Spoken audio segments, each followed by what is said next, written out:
Hello Bachcha Party, welcome back to my YouTube channel Jaideep Sir's Maths Mania. In previous video lecture, we had already completed section B of Gala paper set, paper number 2. So in today's lecture, we are going to start section C of paper number 2. ये section generally आपका 18 marks का होता है, ठीक है? तो चलिए start करते हैं. हर एक क्वेश्चन आपका 3 marks का होता है और बहुत ही easy सा ये section है. तो चलिए start करते हैं बेटा. आज का पहला question. See what we have given. It is from chapter 3. Meena went to a bank to withdraw ₹2000. Meena कितने रुपीस लेने बैंक में जाती है? 2000 rupees. She asked the cashier to give her ₹50 and 100 notes only.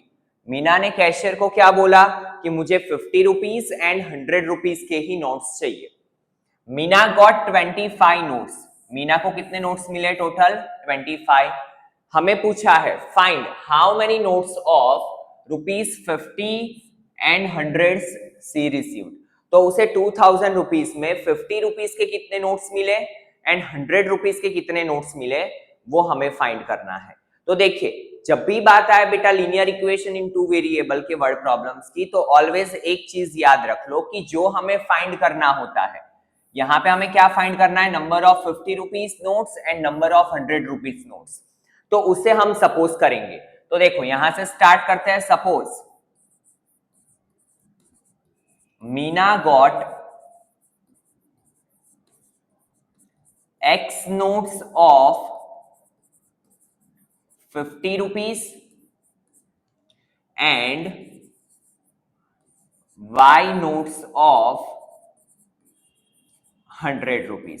ठीक है, मीना को 50 रुपीस के कितने नोट्स मिले बेटा? X एंड 100 रुपीस के कितने मिले? Y. ये हमने मान लिया. नाउ 50 रुपीस के X नोट्स, तो 50X होगा. लाइक 50 रुपीस के दो नोट्स है तो 50 इंटू 2 100 रुपीस हुए, प्लस 100 रुपीस के Y नोट्स, ये टोटल मिला के कितने रुपीस हो रहे हैं? 2000 रुपीस. ठीक है, तो देखो पहला इक्वेशन क्या बना बेटा? 50 रुपीस के X नोट प्लस 100 रुपीस के नंबर ऑफ Y नोट्स, दोनों मिला के कितने रुपीस बन रहा है? 2000 रुपीस. नाउ अगर मैं यहां पे देखूं तो दोनों में से कॉमन क्या निकल रहा है? 50. तो here it become X plus 2Y is equal to 2000. ये 50 जाएगा डिवीजन में, so X plus 2Y is equal to 2000 divide by 50. 0 0 cut, 5 4 20 0. तो यहां पे ये बनेगा X plus 2Y is equal to 40. Give result number 1. पहला इक्वेशन क्या बना बेटा? X plus 2Y is equal to 40. Second equation कैसे बनेगा? तो Meena got 25 notes in all. तो यहां से हमारा बनेगा सेकेंड इक्वेशन. कैसे? तो देखो number of X notes, number of 50 rupees के नोट्स, उसे क्या माना है हमने? X. तो X note plus number of 100 rupees note को क्या माना है? Y. तो X plus Y is equal to total मिला के कितने नोट्स है बेटा? 25. Give result number 2. ठीक है, 50 रुपीस के टोटल नोट प्लस 100 रुपीस के total note is equal to total notes कितने हैं बेटा? 25 नोट्स उसे मिले हैं. तो ये हुआ equation number 2. Now we have two equation.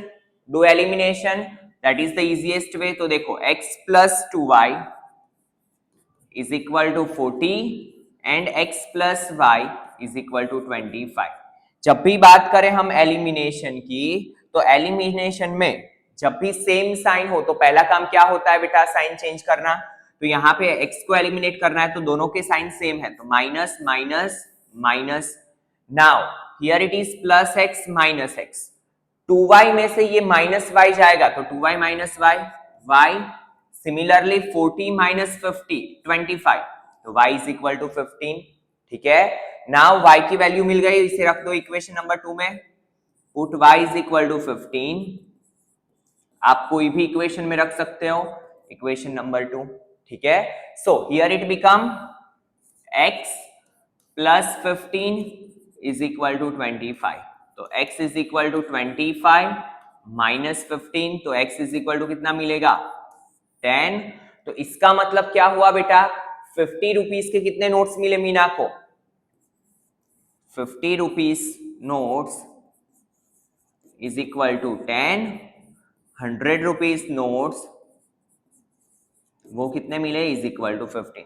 Last में आपको ऑलवेज स्टेटमेंट फॉर्म में अपना आंसर लिखना है, ठीक है, वर्ड प्रॉब्लम में। नाउ चलिए नेक्स्ट क्वेश्चन देखते हैं। Solve the following pair of linear equation by substitution. यहाँ पे हमें स्पेसिफिक किया हुआ है कि सब्स्टिट्यूशन ही अप्लाई करना है, तो we have to apply substitution only. तो देखिए सब्स्टिट्यूशन में क्या करना है बेटा, जो भी दो इक्वेशंस हमें दिए हैं, एक को दे दो इक्वेशन नंबर 1, दूसरे को दे दो इक्वेशन नंबर 2। नाउ दोनों में से हम बनाएंगे तीसरा वाला इक्वेशन, बट तीसरा इक्वेशन बनाने के लिए दोनों में से हमें जो वाला इजी लगेगा उसे हम क्या करेंगे, यूटिलाइज करेंगे। तो ये फर्स्ट एंड सेकंड में से मुझे ये सेकंड वाला इजी लग रहा है, कैसे अभी पता चल जाएगा। तो देखो सेकंड में से हम थर्ड बनाएंगे। थर्ड इक्वेशन के लिए क्या करना होता है बेटा, यहाँ पे सब्स्टिट्यूशन में रूल होता है कि लेफ्ट हैंड साइड पे सिर्फ और सिर्फ क्या रहना चाहिए, वेरिएबल, बाकी का सारा राइट हैंड साइड पे। तो सबसे पहले क्या करेंगे हम, देखो 2x is equal to 14 as it is, ये 3y को ले लो यहाँ पे, तो -3y का क्या हो जाएगा, +3y, ठीक है। मैंने क्या बोला था, लेफ्ट हैंड साइड पे सिर्फ वेरिएबल, अभी भी x के पास 2 है, दैट इज इन मल्टीप्लीकेशन, दोनों के बीच में कोई भी साइन नहीं है, मतलब होता है मल्टीप्लीकेशन का रिलेशन। तो ये 2 मल्टीप्लीकेशन में से कहां पे जाएगा, डिवीजन में। तो here it become x is equal to 14 plus 3y divide by 2।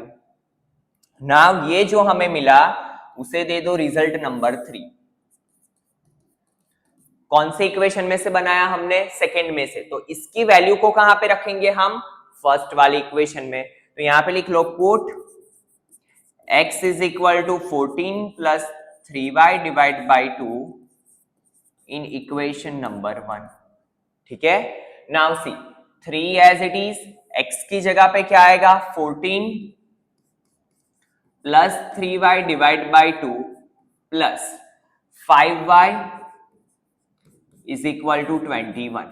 क्या किया, बहुत ही सिंपल सी चीज अप्लाई की बेटा, जहां पे x था वहां पे हमने x की वैल्यू को रख दिया, ठीक है। नाउ बाकी का इक्वेशन एज इट इज, देखो यहाँ पे ऊपर नीचे कुछ कट नहीं हो रहा है, तो क्या करना होता है, simplification is the important part, क्योंकि सिंप्लीफिकेशन में ही प्रॉब्लम होता है। देखिए तो 3 का मल्टीप्लीकेशन 14 के साथ भी होता है, 3 का मल्टीप्लीकेशन 3 के साथ भी होता है। तो 14 3 जा 42 प्लस 3 3 जा 9y divide by 2 plus 5y is equal to 21। Now आगे का सिंप्लीफिकेशन क्या होता है, देखो ये है फ्रैक्शन में और यहाँ पे है ये होल नंबर फॉर्म में। तो सबसे पहले ये 2 जाएगा इसके साथ मल्टीप्लीकेशन में, तो 42 प्लस 9y प्लस 2 5 जा 10y divide by 2 is equal to 21। Now ये 2 डिवीजन में से जाएगा मल्टीप्लीकेशन में, तो 42 प्लस 9 प्लस 10 19y 21 2 जा 42, ठीक है। Now 19y is equal to 42, ये 42 जाएगा इस side -42, so 19y is equal to 0। तो y इज इक्वल टू क्या होगा बेटा, 0 डिवाइड बाई 19, तो y is equal to 0। y की वैल्यू क्या मिली, 0। नाउ y को रख दो इक्वेशन नंबर 3 में, तो हमें मिलेगा x की वैल्यू। तो यहां पे लिखो put y is equal to 0 in result number 3। तो x इज इक्वल टू क्या हो जाएगा, देखो 14 as it is plus 3 as it is, y की जगह पे 0 divide by 2, so x is equal to 14 3 into 0 that is 0, ठीक है। तो x is equal to 14 divide by 2, 2 7 जा 14, सो x की वैल्यू क्या मिली, 7। तो x is equal to 7, y is equal to 0 is the correct answer, ठीक है। चलिए देखते हैं next question. How many terms of AP 9 17 25 must be taken to give a sum of 636। हमें बोला है कि कितने टर्म्स का, ये जो AP दी हुई है उसके कितने टर्म्स का सम करे तो हमें सम मिले 636। तो जो दिया है उसके अकॉर्डिंग हम डेटा लिखेंगे। तो सबसे पहले जो सम दिया है that is your SN 636। How many terms बोला है, मतलब you have to find number of terms, that means you have to find n। a कितना है बेटा 9, d क्या होगा तो a2 minus a1, a2 is 17 minus 9, 17 minus 9 8, d कितना होगा बेटा 8। ठीक है, नाउ वैल्यू पुट अप करते हैं। हमें पता है कि Sn का फॉर्मूला क्या है, चलिए Sn is equal to n/2 2a plus n minus 1 into d। Now Sn is 636 n divided by 2। 2 a की जगह पे क्या आएगा बेटा, a क्या है हमारा 9, तो यहां पे लिख लो 9। n we have to find minus 1 d that is 8। चलिए 636 n divided by 2, 2 9s are 18 plus 8 into n 8n minus 8।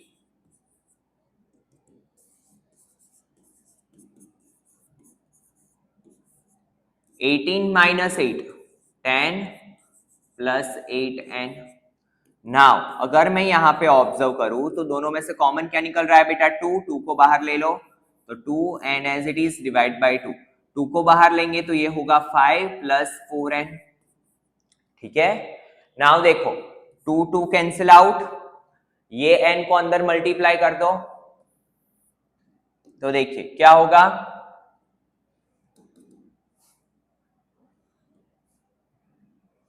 636 is equal to 5n plus 4n square. Now splitting, क्योंकि ये क्या हो गया बेटा क्वाड्रेटिक इक्वेशन, तो देखो 4n स्क्वायर प्लस 5n, ये 636 को इस साइड लेके जाओ तो minus 636 is equal to 0। Now splitting हम लास्ट लेक्चर में ही डिस्कस कर चुके हैं कैसे होता है बेटा, first term and last term का मल्टीप्लीकेशन। बट देखो जब भी ऐसे बड़े नंबर्स हो तो दोनों को सेपरेटली फैक्टराइज करो। तो देखो 636 को अगर फैक्टराइज करने जाए हम तो क्या होगा, देखो 2 1 2 सॉरी 2 3 6, 2 1 2, 2 8 16, 2 15 30, 2 9 3 5 3 3 53, तो प्राइम नंबर है तो 53 1 नाउ हमें जो फैक्टर चाहिए उसमें एडिशन या सब्ट्रैक्शन में कितना चाहिए 5, और ये 4 तो है ही है हमारे पास ऊपर मल्टीप्लिकेशन में 636 के साथ।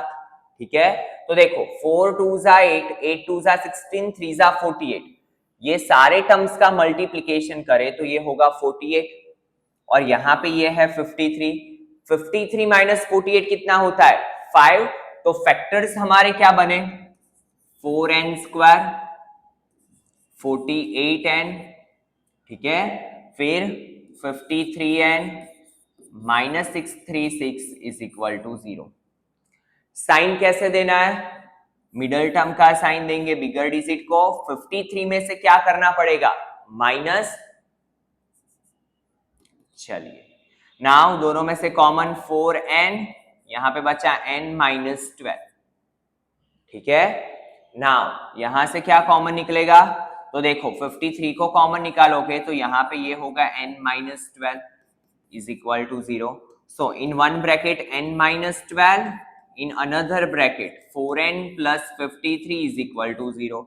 सो n इज इक्वल टू 12 और 4n is equal to minus 53। So n is equal to minus 53 divide by 4। कभी भी कोई टर्म फ्रैक्शन फॉर्म में और नेगेटिव तो हो नहीं सकता है, तो इट इज नॉट पॉसिबल। तो फाइनल आंसर क्या मिला बेटा, 12 टर्म्स का सम अगर हम करें तो वो हमें क्या मिलेगा 636। ठीक है, it is an important question, तो अच्छे से फोकस करना है इस पे, सिर्फ यहाँ पे ये फैक्टर्स कैसे निकालने हैं उस पे ज्यादा फोकस करना है आपको। ठीक है, चलिए देखते हैं next question. The given figure shows the arrangement of desk in a classroom. एक क्लासरूम का फिगर दिया हुआ है। Asima, Bharti and Camella are seated at A of 3 1, B of 6 4 and C of 8 6। Respectively. Do you think they are seated in a line? हमें ये पूछा है कि ये तीनों जो लड़कियां हैं वो लाइन में बैठी हुई है, ये हमें बताना है। तो फिगर पे से तो हमें दिख रहा है, बट ये हम नहीं लिख सकते कि from figure we can say that they are seated in a line. ठीक है, ऐसा नहीं करना है हमें, 3 मार्क्स खोने नहीं है। तो जब भी बात आए बेटा लाइन की, तो आपके टेक्स्ट बुक में एक क्वेश्चन है जहां पे हमें प्रूव करना होता है कोलिनियर। कोई भी 3 पॉइंट्स कोलिनियर कब होता है? जब वो तीनों एक लाइन में होते हैं। तो अगर मुझे कोई भी 3 पॉइंट्स को लाइन में दिखाना हो तो मुझे क्या करना पड़ेगा?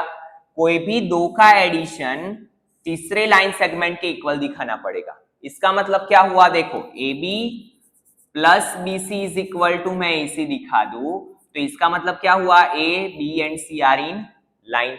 तो जब भी बात आए लाइन की, सबसे पहले क्या फाइंड करना है? With the help of distance formula we have to find A B BC and AC।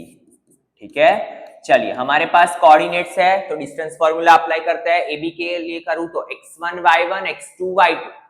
तो यहां पे देखो x1 y1 it is x2 y2, x1 minus x2 का whole square plus y1 minus y2 का whole square. तो here it become 3 minus 6 minus 3 का square, 1 minus 4 that is also minus 3 का square. तो ये क्या होगा बेटा? 9 प्लस 9 18, स्क्वायर रूट के अंदर क्या मिला हमें? 18। तो स्क्वायर रूट के अंदर ये क्या होगा? 9 2 जा 18 और 9 स्क्वायर रूट के बाहर आएगा, सो इट बिकम 3 रूट 2। ठीक है, चलिए सिमिलरली नेक्स्ट BC। तो x2 माइनस x3 का होल स्क्वायर, 6 माइनस 8 का होल स्क्वायर प्लस 4 माइनस 6 का होल स्क्वायर। देखिए 6 minus 8 that is minus 2, 4 minus 6 that is also minus 2। तो माइनस 2 का square 4 plus 4 that is root 8। और रूट 8 को कैसे लिखा जाता है बेटा?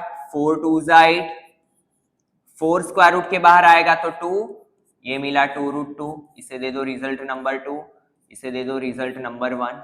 ठीक है, नाउ लास्ट बात करें हम A एंड C की, इट इज x3 y3।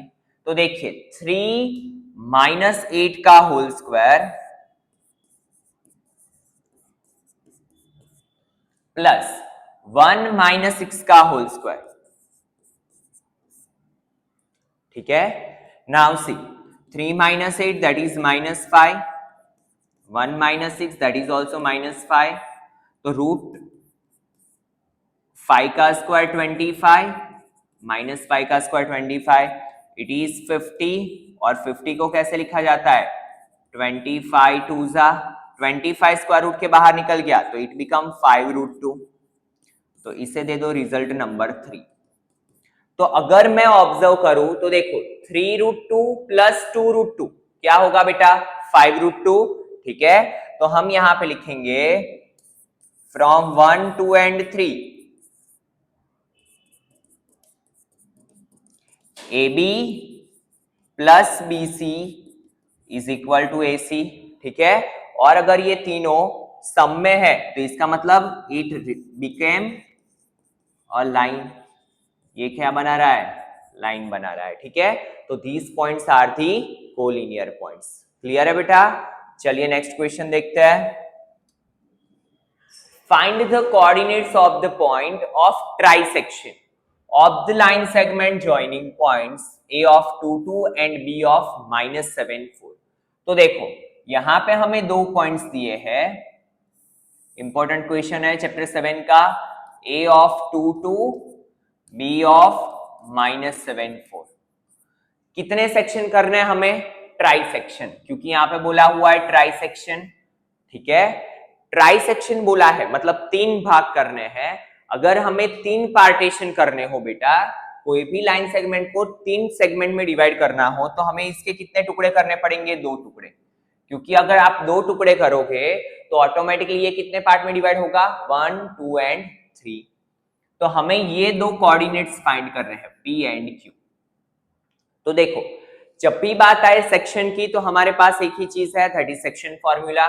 इसे दे दो x1 y1, इसे दे दो x2 y2, और ये जो कोऑर्डिनेट है वो xy मान लो, इसे मान लो x डैश y डैश। ठीक है, तो यहां पे हम लिखेंगे, क्या लिखेंगे, point P of xy divides line segment AB from A। देखो कितने पार्ट में डिवाइड कर रहा है बेटा point P line segment AB को, तो P का जो A के साइड पार्ट है, P का जो A के साइड पार्ट है वो कितना है, एक पार्ट, और P का जो B के साइड पार्ट है ये पार्ट कितना है, 2 पार्ट। ठीक है, फ्रॉम A इन 1:2। ठीक है, तो ये जो 1 है दैट इज M, और ये जो 2 है that is N। Now what we have to do, just apply section formula. तो P of xy is equal to mx2 plus nx1 upon m plus n, my2 plus ny1 upon m plus n। Now see m क्या है बेटा मेरा 1,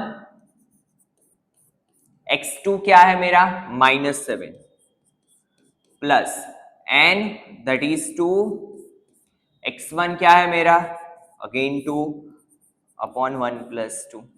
now again m is 1, y2 is 4, n is 2, y1 is 2 upon 1 plus 2। ठीक है, चलिए simplification करते हैं। 7 1 जा 7, 2 2 जा 4, 2 प्लस 1 3, 4 1 जा 4, 2 2 जा 4 अपॉन 3। तो देखिए -7 plus 4 that is -3 divide by 3। यहां पे क्या होगा, 4 प्लस 4 8, ये हो गया -1। तो ये कोऑर्डिनेट मिले -1, 8 डिवाइड बाई 3, यहां पे लिख लो -1 8 डिवाइड बाई 3। ठीक है, नाउ हमें फाइंड करने हैं Q के कोऑर्डिनेट्स। तो देखो Q के कोऑर्डिनेट्स कैसे मिलेंगे, ये तो इससे भी इजी है। Q का P के साइड एक पार्ट है और Q का B के साइड भी एक पार्ट है। तो Q क्या हुआ बेटा, मिड पॉइंट ऑफ PB। ठीक है, Q क्या हुआ, मिड पॉइंट ऑफ PB। तो यहां पे लिखेंगे here Q of x dash y dash is a mid point of line segment PB। ठीक है, तो कैसे अप्लाई होगा, यहां पे लिखेंगे Q of x dash y dash is equal to x1 plus x2 by 2, y1 plus y2 by 2। Now x1 क्या है -1, x2 क्या है -7। तो देखो -1 plus minus minus -7 divide by 2। Then after 8 by 3 plus 4 divide by 2। ठीक है, चलिए यहां पे सिंप्लीफिकेशन करते हैं। तो देखिए -8 डिवाइड बाई 2, यहां पे ये 3 यहां पे जाएगा तो 3 4 जा 12, 8 प्लस 12 20, और ये 3 नीचे आएगा तो 2 मल्टीप्लाई 3, 2 10 जा, यहाँ पे होगा 4। तो कोऑर्डिनेट्स क्या मिले बेटा, -4 10 बाई 3। पहला कोऑर्डिनेट क्या मिला, -1 8 बाई 3, दूसरा कोऑर्डिनेट क्या मिला बेटा, -4 10 बाई 3। ठीक है, तो बहुत ही सिंपल सा क्वेश्चन था। एक बार हमने सेक्शन फॉर्मूला अप्लाई किया, दूसरी बार हमने क्या अप्लाई किया बेटा, मिड पॉइंट फॉर्मूला। ठीक है, और ऐसे क्वेश्चंस जनरली आते हैं, स्टैंडर्ड मैथ्स में भी इसके आने के चांसेस ज्यादा है। चलिए देखते हैं next question. Prove that the length of tangent drawn from an external point to a circle are equal. तो ये तो आपका थियरम 10.2 है। ठीक है, इसका मैं अलग से आपको वीडियो बना के दे दूंगा। तो ये तो आपका थियरम 10.2 है जो कि 3 मार्क्स में मोस्ट इंपॉर्टेंट है। ठीक है, चलिए नेक्स्ट क्वेश्चन देखते हैं। AB is a tangent to a circle with centre P। तो जब भी बात आए सर्कल की, एक एक स्टेटमेंट रीड करो और उसके अकॉर्डिंग फिगर बनाओ। तो ए बी को बोला है tangent of a circle with centre P and B is the point of contact. Point of contact किसे बोलते हैं बेटा? जहां पे टेंजेंट सर्कल को इंटरसेक्ट करता है, ये पॉइंट को बोलते हैं पॉइंट ऑफ कॉन्टेक्ट। तो इट इज B और ये A है। फिर क्या बोला है? PA intersect the circle eight C। जो PA है वो सर्कल को कहां पे इंटरसेक्ट कर रहा है? कौन से पॉइंट पे इंटरसेक्ट कर रहा है बेटा? C पे। Now AB is equal to 15 centimetre. चलिए AB दिया है 15, AC is equal to 9 centimetre. Find the radius of the circle. तो हम रेडियस ऑफ द सर्कल को नाम दे देते हैं R। देखो PB भी सर्कल का रेडियस हुआ, सर्कल के सेंटर से सर्कल के एंड पॉइंट तक का डिस्टेंस। PC भी क्या हुई? सर्कल की रेडियस। ठीक है, तो हमें फाइंड करना है R। जब भी बात आए टेंजेंट एंड रेडियस की, एक ही चीज माइंड में आनी चाहिए, दैट इज थ्योरम 10.1, जिसमें क्या बोला गया है? जो सर्कल का टेंजेंट है वो रेडियस के साथ कितने का एंगल बनाता है? 90 डिग्री का। ठीक है, तो फ्रॉम थ्योरम 10.1 यहां पे लिख लो, from theorem 10.1 we can say that PB is perpendicular to AB। और जब भी बात आए राइट एंगल ट्राइंगल की, एक ही चीज है हमारे पास, दैट इज पाइथागोरस थ्योरम। तो in triangle ABC by using Pythagoras theorem, ठीक है, क्या होगा बेटा? पाइथागोरस कैसे अप्लाई होता है? PB का स्क्वायर प्लस AB का स्क्वायर, PB का स्क्वायर प्लस AB का स्क्वायर इज इक्वल टू क्या होगा बेटा? AP का स्क्वायर। नाउ PB कितना है? R। ठीक है, तो यहां पे लिखो R स्क्वायर प्लस AB कितना है? 15, तो यहां पे लिखो 15 का स्क्वायर। AP कितना है? R plus 9। ठीक है, तो यहां पे लिखो R प्लस 9 का होल स्क्वायर। सिंप्लीफाई करते हैं तो R स्क्वायर प्लस 15 का square 225, here it is A plus B का होल स्क्वायर, तो A स्क्वायर प्लस 2AB, 2 9 जा 18, 9 का स्क्वायर 81। ठीक है, चलिए now plus R square cut. देखो 81 को ले लो इस side, so it is 225 minus 81 is equal to 18R। तो 225 माइनस 81 144, ये 18 मल्टीप्लीकेशन में से डिवीजन में इज इक्वल टू R। तो 18 8 सा, तो R इज इक्वल टू कितना मिला बेटा? 8 सेंटीमीटर। तो रेडियस ऑफ सर्कल क्या है? 8 सेंटीमीटर। ठीक है, अच्छा क्वेश्चन था, टेक्स्ट बुक के बाहर का क्वेश्चन है। ठीक है, चलिए देखते हैं next question. The following of a frequency distribution gives the monthly consumption of electricity of 68 consumers of a locality. Find the mode of data. Mode find करना है, दैट इज वेरी इजी, क्योंकि इसमें कोई नया अलग से टेबल बनाना नहीं होता है। ठीक है, तो सबसे पहले मोड का फॉर्मूला लिख लेते हैं। तो Z is equal to L plus F1 minus F0 upon 2F1 minus F0 minus F2 multiply H। सबसे पहला काम होता है बेटा मॉडल क्लास फाइंड करना। तो मॉडल क्लास कौन सा होता है? जो सबसे ज्यादा रिपीटिव फ्रीक्वेंसी होती है, सबसे बड़ी वाली फ्रीक्वेंसी होती है, उसे हम क्या बोलते हैं? Model class. तो यहां पे सबसे बड़ी वाली फ्रीक्वेंसी कौन सी है? ये, तो it is our model class. Now one by one यहां से ध्यान देना, तो पूरी आपकी एक्सरसाइज 13.2 यही क्वेश्चन पे बेस्ड है। ठीक है, तो पूरा रिवीजन हो जाएगा आपका। तो सबसे पहले बात आती है L की। L क्या है हमारा? Lower limit of model class, that is 125 plus F1। F1 क्या होता है, तो frequency of model class that is 20, यहां पे क्या है 20 माइनस F0, तो 1 के ऊपर क्या होता है बेटा, 1 के ऊपर 0, 1 के नीचे 2, तो F0 क्या है मेरा 13, क्या है बेटा F0 13, नीचे 2, F1 is 20, F0 is 13, F2 क्या है 14 मल्टीप्लाई H क्या है मेरा, तो class difference 145 minus 125 that is 20, class difference कितने का है बेटा 20 का।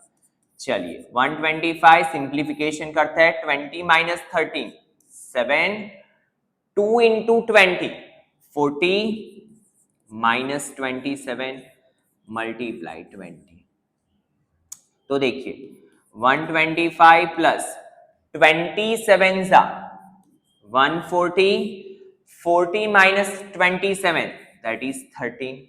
नाउ क्या करना है, ये दोनों का डिवीजन करके 125 में ऐड कर देना, ठीक है। तो जो आपको मिलेगा वो आपका आंसर मिलेगा, and you must have to do comment in comment section answer of the mode, ठीक है। और मोड का आंसर आप कमेंट सेक्शन में कमेंट करना, ठीक है। चलिए देखते हैं नेक्स्ट क्वेश्चन। अब पिगी बैंक कंटेन 150 पैसे कॉइन, तो 100 कितने हैं, 50 पैसे के कितने कॉइन्स है बेटा 100 कॉइन्स, 50 रुपीज 1 कॉइन, तो 1 रुपी के कितने कॉइन है, यहां पे लिख लो 50, 20 रुपीज 2 कॉइन, डिजिट में लिखते जाओ ताकि आपको कंफ्यूजन ना हो, रुपीज 2 के 20 कॉइन्स एंड 10 रुपीज 5 के कॉइन। तो सबसे पहला काम होता है प्रोबेबिलिटी में टोटल चीजें लिख लेना, तो टोटल नंबर ऑफ कॉइन्स कितने हैं, तो देखो 100 प्लस 50 प्लस 20 प्लस 10, तो देखिए 180, ठीक है। Now if it is equally likely that one of the coin will fall out, एक कॉइन क्या हो गया बेटा नीचे गिर गया, when the bank is turn upside down, bank को अपसाइड डाउन किया तो एक कॉइन क्या हो गया नीचे गिर गया, what is the probability that coin will be अ 50 पैसे कॉइन, हमें पहली प्रोबेबिलिटी पूछी है 50 पैसे का कॉइन होने की प्रोबेबिलिटी। तो सबसे पहले इवेंट ए, ठीक है, यहां पे आपको स्टेटमेंट फॉर्म में लिखना है probability that the coin will be of 50 पैसे, ठीक है। नाउ फॉर्मूला क्या है हमारा, P of A is equal to total number of outcomes that is क्या है 180, ऊपर क्या लिखना है number of favourable outcomes, that means क्या लिखना है हमें नंबर ऑफ 50 पैसे कॉइन, और 50 पैसे के कितने कॉइन्स है बेटा 100, बहुत ही सिंपल सा था, तो ऊपर लिख लो 100 0 0 कट, 2 5 are 10, 2 9 are 18, so 5/9, ठीक है। पहला आंसर क्या आएगा 5/9। नाउ सेकेंड हमें क्या पूछा है, will not be a 5 rupee coin, 5 रुपए का कॉइन नहीं होना चाहिए, तो 5 रुपए के कॉइन कितने हैं 10, बाकी का कोई भी कॉइन चलेगा, ठीक है ना, सिर्फ कौन सा नहीं चलेगा 5 रुपी नहीं चलेगा, तो वो कितने हैं बेटा 100 प्लस 50 150 प्लस 20 170, तो यहां पे लिखेंगे P of B is equal to 170 upon 180, 0 0 cancel out, 17/18, ठीक है, क्या आएगा 17/18, ठीक है। Now last will be a 2 rupee coin, तो 2 रुपीज के कितने थे 20, तो बहुत ही सिंपल सा क्वेश्चन था, तो P of C is equal to 20 upon 180, 0 0 cut, 2 9s are 18, so answer is 1/9, ठीक है। 2 रुपी का कॉइन होने की प्रोबेबिलिटी कितनी है बेटा 1/9। तो इसी के साथ पेपर 2 का सेक्शन C कंप्लीट हुआ। Now only one section is remaining that we will do in next lecture. तो चलिए बेटा मिलते हैं नेक्स्ट लेक्चर में। Thank you students.